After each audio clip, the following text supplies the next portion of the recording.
online manipur YouTube channel swing birba mayam pumnang pom kana taram luxury han badam na maru iba pawam of the thamsake Linthoingambigi Saklon Lwduna Lakpi Nupinacha Amagi Thouwonngda ANGAKPA POKNAKHRE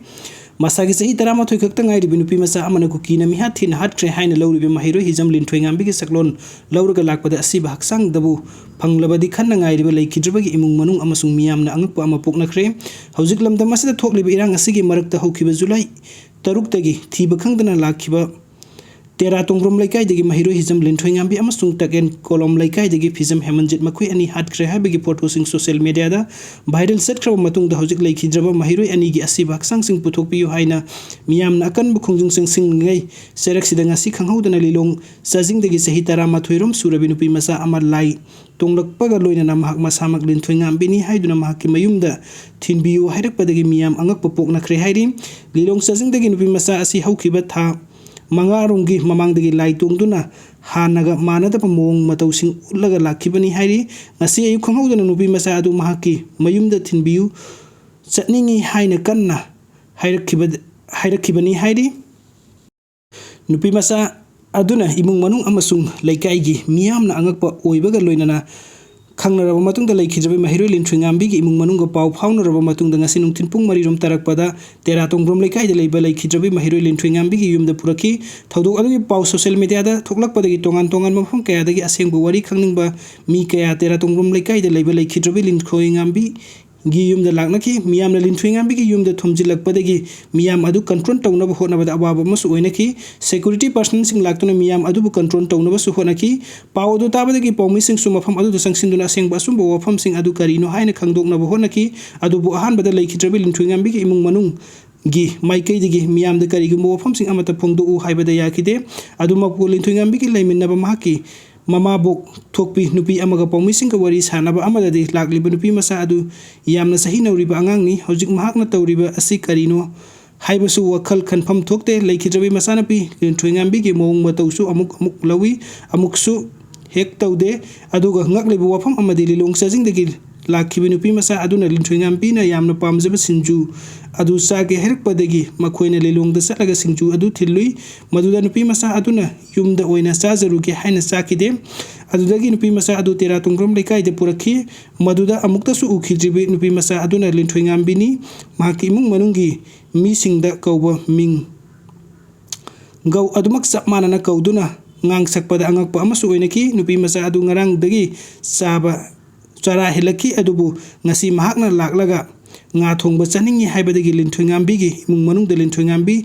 leikhidabagi mathau mangam pangthoktriba maramna nga chak chanadrabasu leikhidraba macha adugi mong matawda lakhibi Nupinacha adugi damakta khallaga nga thongduna pichakhi Nupinacha aduna su yamna harauna saksakhi Linthoingambigi mamaga Nupinacha aduga himinaraga leikhi hairi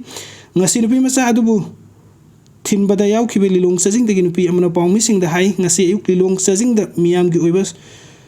social service ama tawkhi ayuk pung 9 lom taba adwaida Nupinacha aduna mahak Linthoingambini mahak imung manunggi mi kaubiyu haina su mahakna su amukta pankhidraba leikhidraba Linthoingambigi apokpi amadi mabunggi maming sing panduna hairakpadagi miyam ANGAKPA oinaki mahak masamak Linthoingambini haina phongdoksabaga loinana mahakna chatminakhiba fizam hemanjit hatkibagi mong matawsing mahakna miyam da wari oina lirakpa mafam aduda tilliba miyam adu thamoi sokna kapnaki Linthoingambigi apokpa mapada mahakna haina ruba tawdana yamna chumna pabung haina su kauki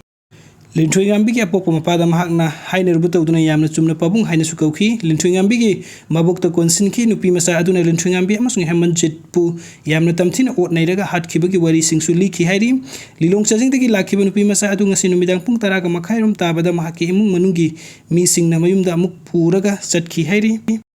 aduga mathangi update asna Nupi Koiba Chatluba minister Furakhre haugiba thangje numit October 13 gi numidang pung 9 lom taba matamda manipuri lenga ki minister ama mantri pukri da leiba restaurant amada mahaka koina ba Nupi unaba Chatluba da khatna chainaba thokpadagi Furakhre hairi pawsina makha taraduna Nupi angang leiraba minister asina manipuri film gi Nupi actress ama mantri pukri gi ex MLA Okram Henry gi mayum maya da leiba restaurant amada numidang unaba Chatlubani restaurant adu da mahakna unaba Chatliba Nupi actress adu Assam Rifles leiba mayang macha amaga mangjongna wari sik thanaduna leiramki matamduda minister aduna thungbadan hana leiramba mayang macha aduga khatna chainakibani hairi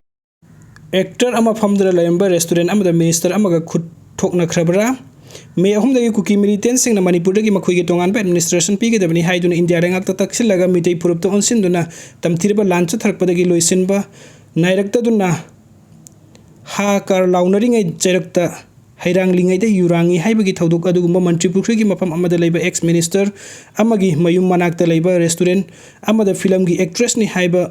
नुपी अमा ममानबी Kharga फमदुना लैरिङैदा संसिलुबा minister अमगा अतोपा मियोय अमगागी मरक्ता खुद थोकनाख्रबरा हाइबगी वाफम थोरकले थौदोक असigi matangda social media gi tongan tonganba platform singda viral oirakhibaga loinana imphal nungti phongba nungthilgi pause kharda phawba थौदोक असigi matangda report tawnarakre adum oinamak pause asigi maikaidagi थौदोक थोखरिबा मफम असिबु council बाहायंग PS ता ngasi numidang oiram हंखिबददी थौदोक असigi matangda हौजिक फावबगी ओइना केस लौखटपा लैत्रि अदुबु सु मोटो केस अमा लौखटलबा याय तौबुतबो मरि लैनबो अथॉरिटी दगी डायरेक्शन पिरकपा ngairi हाइना फुंगदोरखि सोशल मीडिया दा वायरल ओइरखरबसु थौदोक अदुगी matangda कनागुम्बा मियोय अमतना फोंगनो वाफम अमता फुंगदोरखिद्रि हाइरि वीडियो सिंग बिबगी दमकता मया पुमनंग पुमका ना थागचरी अनु अपडेट कि दमकता ऑनलाइन मणिपुर YouTube चैनल नसेबनु सिबिदनु सब्सक्राइब तबिरम थिंग